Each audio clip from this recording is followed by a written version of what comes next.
Good morning. Dr. Gary on the road. We sell dental practices nationwide. We are nationwide dental practice brokers, currently in 27 states right now, trying to bring you current information as it's breaking. Today's topic is case study. Why 3 sellers of dental practices are having their sale closing delayed. We're going to get into that now. What happened? This is 3 different cases. We now have 10 employees. We're in 27 states selling dental practices nationwide. If you need to get in contact with us, our phone number is 201-663-0935. Our website is dentalpracticeguide.com.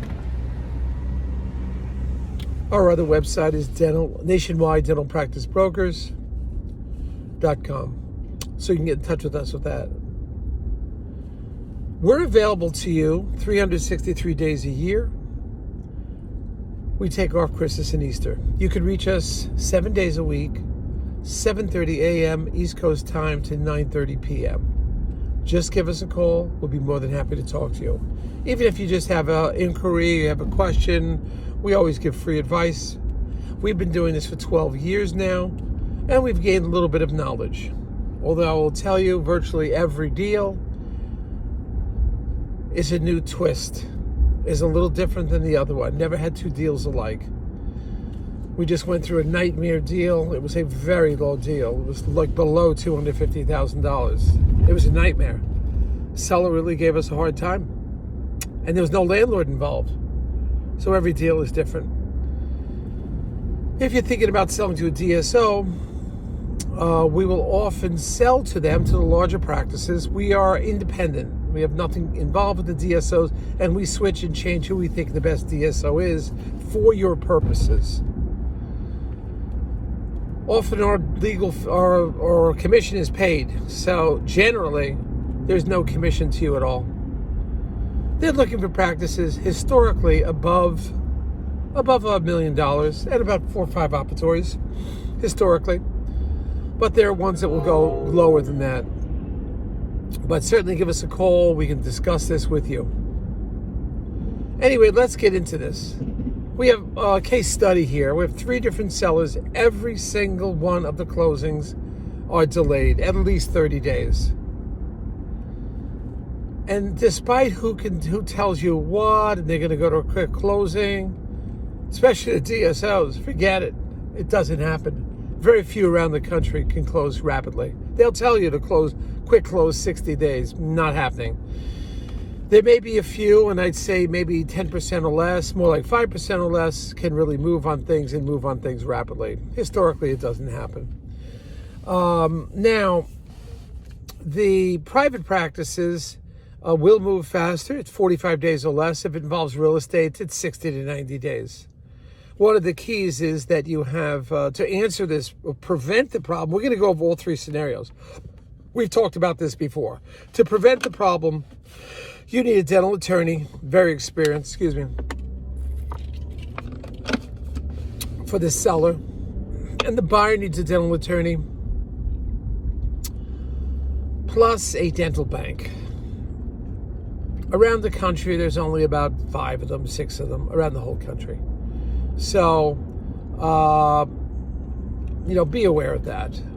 There are community banks, but you want to go with one of the big banks. They have the best interest rate, and they have flexibility. And if you get into trouble with your loan, they have programs. If you get sick or whatever, they have programs of interest-free or no interest or no payments at all for a few months. They have programs like that. But the default rate is so low in dentistry. Eventually, the only people that don't do well are the ones that spend an excessive amount of money when they first buy the practice, renovating or trying to build from scratch, and they have no base, no advertising, leave no money for advertising. It's so foolish what they do. Blow all this money on CAT scans. Not that CAT scans aren't a quality piece of equipment, but come on now. Put that money into advertising first. Bring the people in, then get the CAT scan.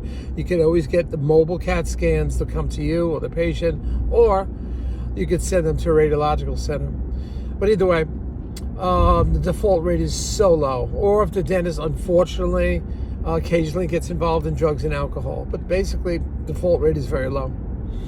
So let's go over these scenarios. Why are they always late? Why does it take forever to go to closing? Every single time. What is the story? And we'll try to go over that with you now. So, case scenario number one. This is with a DSO. All right, they have this protocol of doing due diligence after all these deals I'm talking about have already rendered a letter of intent, already moving towards the closing table. Why so many delays constantly? We as brokers, I'll tell you, it's not us that's delayed because we stay on top of this on the weekends, on the holidays, and it's a holiday weekend now and we're talking to you. That's what we do. We're answering the phone on this weekend. I had several opportunities. We had an appraisal coming up. We have 2 new deals coming up. We answered the phone. We had $1 million practice. I can't believe it hasn't been sold yet. They called us. We pick up the phone. We simply pick up the phone every single day. And if I'm in the South Pacific sailing on a cruise ship, my staff has the phone, and I'll be on the, even if I'm in an 8-hour time difference, I'm checking the emails twice a day. So I'm on this. All right. So this scenario, so DSO, I've talked about this in the past. They had a site visit set up. Oh, the woman got sick, or the person got sick, or had a legitimate excuse, but it pushed the entire process a week behind, 1 week behind. Then there was another one that they have this boilerplate due diligence list, and they didn't really check what they had already. So much of the information they had, it wasted more time.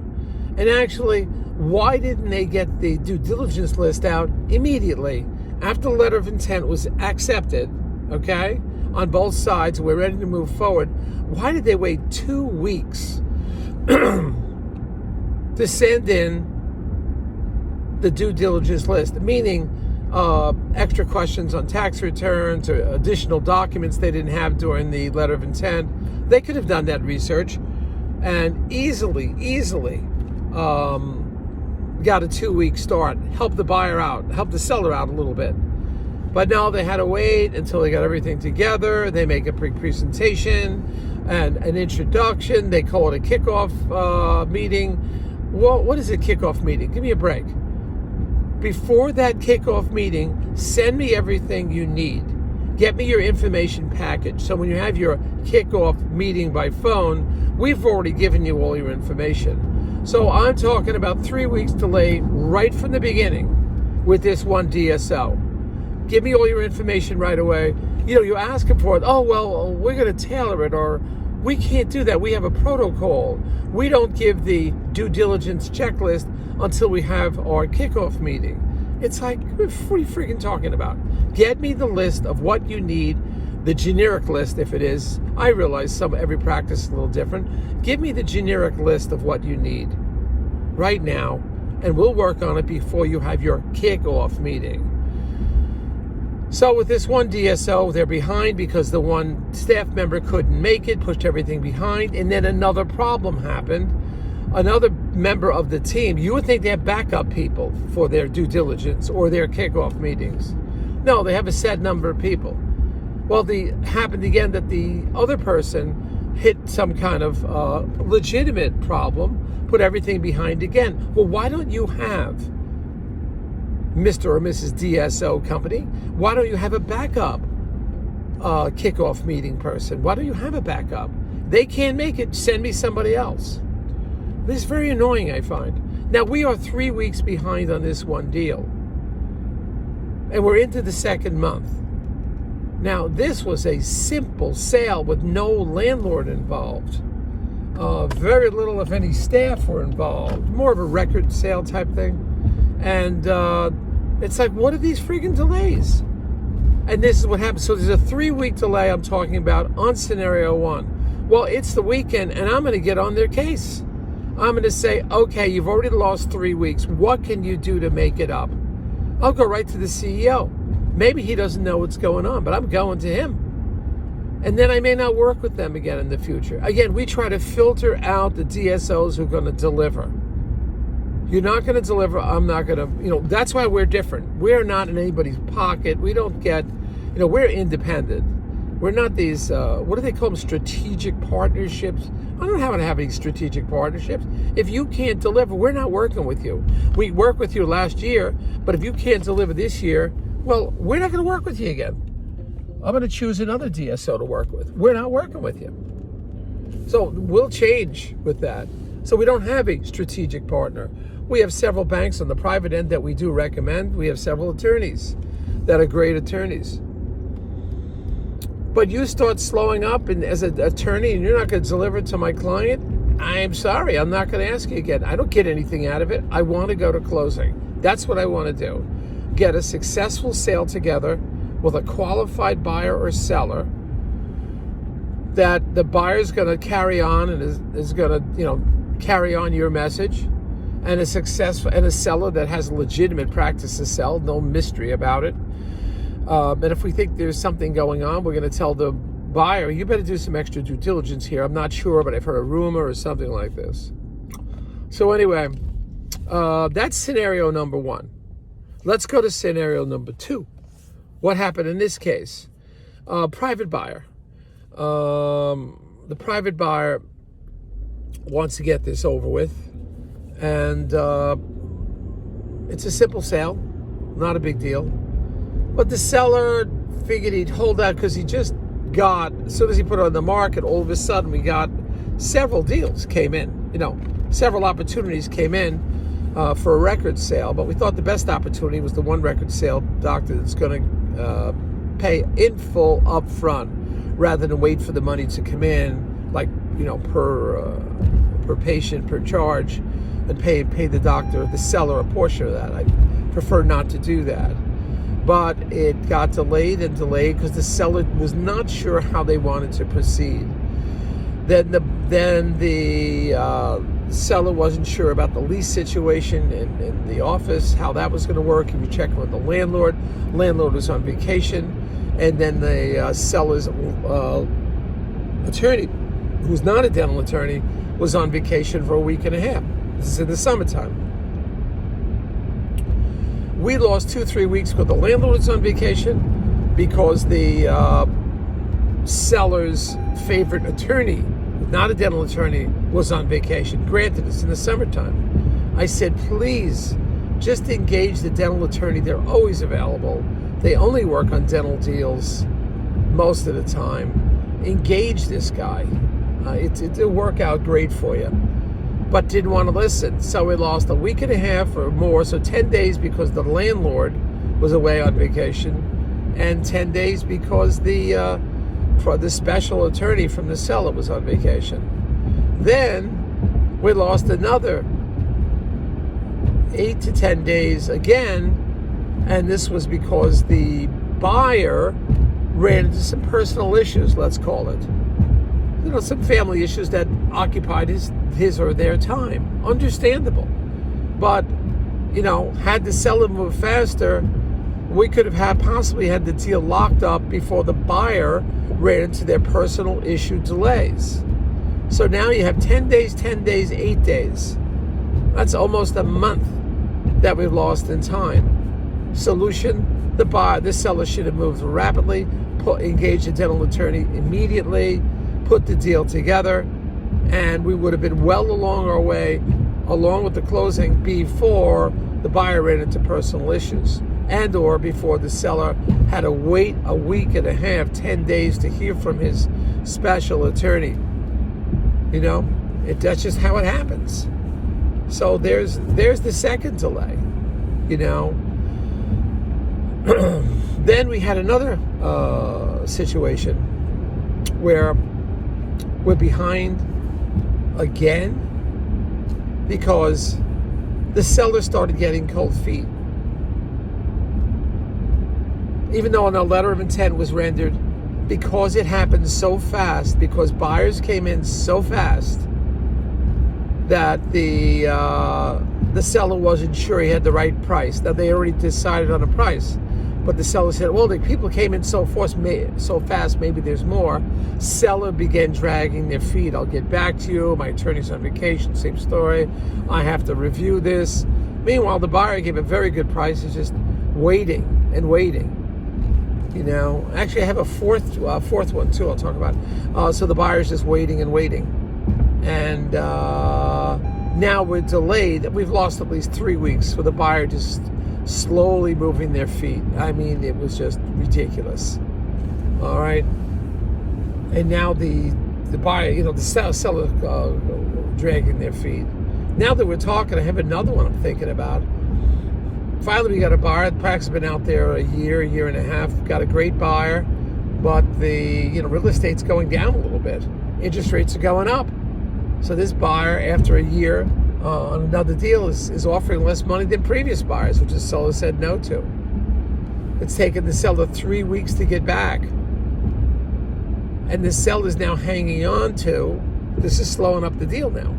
The seller's hanging on to the previous buyers who made offers that the seller didn't accept.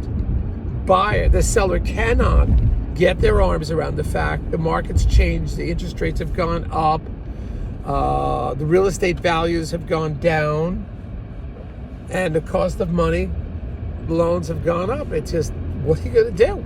People are offering a little less money. Seller can't get the arms around it. For some reason, the seller is just delayed. I guess they're just thinking something miraculous is going to happen. I don't know what they're doing, but I think that's what's happening. They just can't accept it, so they don't do anything. That is delaying that one too. I mean, it's just crazy. So there's always delays. What the answer is, you, as a seller or as a buyer, you've got to be proactive. You've got to have a proactive bank that knows how to put these deals together, a dental bank, a proactive attorney that's hopefully a dental attorney that can put the deals together. And you as the buyer have to be on your game, monitoring every week. Call us, call the attorneys, call your bank. Do everything in your control to move things forward. Now, as a seller, and I have one of those sellers right now as we speak, he is on it every day, every weekend, making time. That's another thing. You as a buyer or seller, make time in your schedule. As soon as that letter of intent gets agreed to, you better cut out time in your schedule. And I know you're working for somebody else. Do whatever you have to. Take 2-hour lunches. Do whatever you have to. Cut back your days a little bit just to leave time, an hour a day. Work on this. Don't wait till the weekend. And the same thing for you as a seller. You're in control of your schedule. You cut back on your hours a little here or there. You make time in your schedule. You make 2-hour lunches, not to eat, but to just focus on this. Return phone calls. 2 hours should be enough time to get back to your attorney or whatever, whoever you have to meet. 2 hours should be plenty of time. That will give you that time. But these are the way that you will move that. That's how you play the role. Proactive buyer, proactive seller with great people around you. We as brokers, I believe we can be extremely helpful, because if you can't get anywhere, we'll call the attorneys on the weekend. We'll email them on the weekend. What's going on? We want to be set up for Monday morning. That we want to have that set up on Saturday and Sunday. Be ready for a Monday morning. These are some of the solutions. We feel that we're different as brokers. We can hustle. We have the infrastructure. We have the team. We're just going to get on it. You want to go to closing, we're not going to slow you up. We're going to be on this 24/7 because we enjoy it. And this is every day except Christmas. We don't ever say, oh, we're on vacation, we can't deal with that. No. You're on vacation, you can't go on your email on vacation. You don't have a little break somewhere. And then if you're in an area that doesn't have cell service, then I'll get a satellite phone. We'll be able, you can reach us. And if I need a satellite phone, I'll get one. I haven't needed it yet. But if I start traveling a bit, I'll get a sat phone. You won't have any trouble. My team is available. They'll monitor. So we're not going to be the excuse that you can't get this deal done. We're on this 24/7 for you. Let's get this together. These are 3-4 different scenarios of what happened and why the delays. Thank you, bye.